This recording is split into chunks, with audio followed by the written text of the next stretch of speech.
అందరికీ వందనాలు.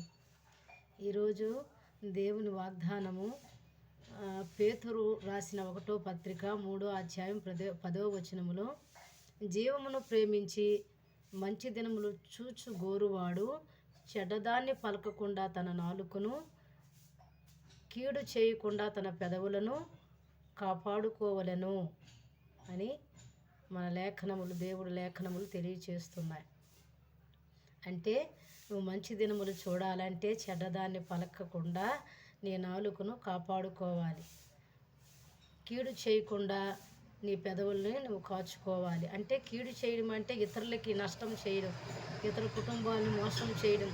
నువ్వు మనసులో కీడును ఉంచుకొని, మనసులో కపటాన్ని దాచుకొని, ఆ కీడు మాటలు, కపటపు మాటలు, మోసపు మాటలు మాట్లాడి నీ స్వార్థం కొరకు, నీ దురాశ కొరకు, నీ స్వయం కొరకు నువ్వు బాగుపడితే చాలు అని చెప్పి నువ్వు ఇతరులని నాశనం చేయకుండా మంచి దినములు నువ్వు చూడాలంటే ఇలాంటి బ్రతుకు నువ్వు బ్రతకూడదని దేవుడు చెప్తున్నాడు. నూతన సంవత్సరంలోనికి మనం వెళ్ళే ముందు ప్రతి ఒక్కరు కూడా ఒక తీర్మానమును, ఒక దర్శనమును కలిగి ఉన్నప్పుడే అది నూతన సంవత్సరంగా మనకు ఉంటుంది.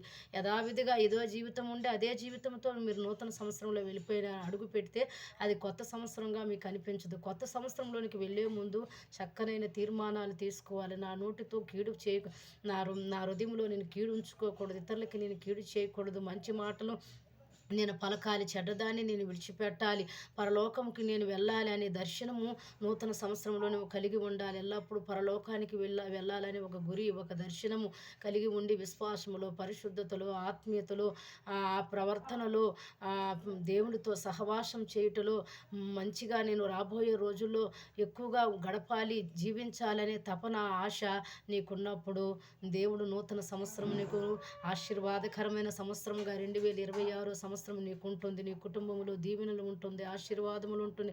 అటు రీతిగా దేవుడు మనల్ని దీవించి మన 2006 సంవత్సరంలో మన కుటుంబాలు నిండుగా దీవించబడదుముగాక, ఫలించబడదుముగాక. ఈ వాక్యమును నెరవేర్చబడునుగాక. ఆమేన్.